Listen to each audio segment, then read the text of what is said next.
بسم الله الرحمن الرحیم صلی الله علی سیدنا محمد. محترمو دغه ځای ته ویل شي مقام ابراهیم، او دې کې هغه مبارک کاڼی دی چې ابراهیم علیه السلام د کعبې تعمیر کولو په دې باندې به ولاړو او دې به کوازې کار ورکولو، خپله به ورسره اوچتېدلو.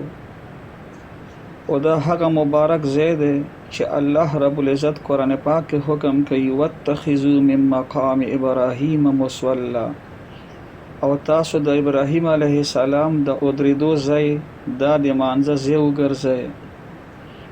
او بل دا هغه مبارک کاڼی دی چې عبدالله بن عمر بن عاص صاحب فرمایي، امام طبرانی صاحب دا حدیث نقل کړی چې رسول الله مبارک نه مې اورېدلی دي.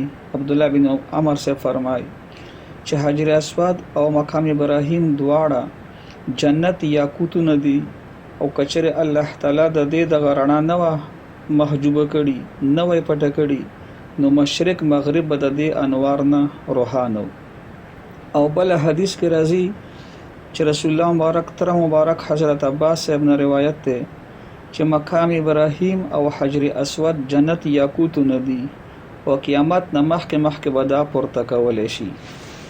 او مشهور تابعی حضرت حسن بصری رحمه الله فرمایي چې رب کریم چې هغه 15 ځایونه چې هلته کوم کس دعا وکړي دعای قبلوي، هغې کې د مقام ابراهیم هم ده.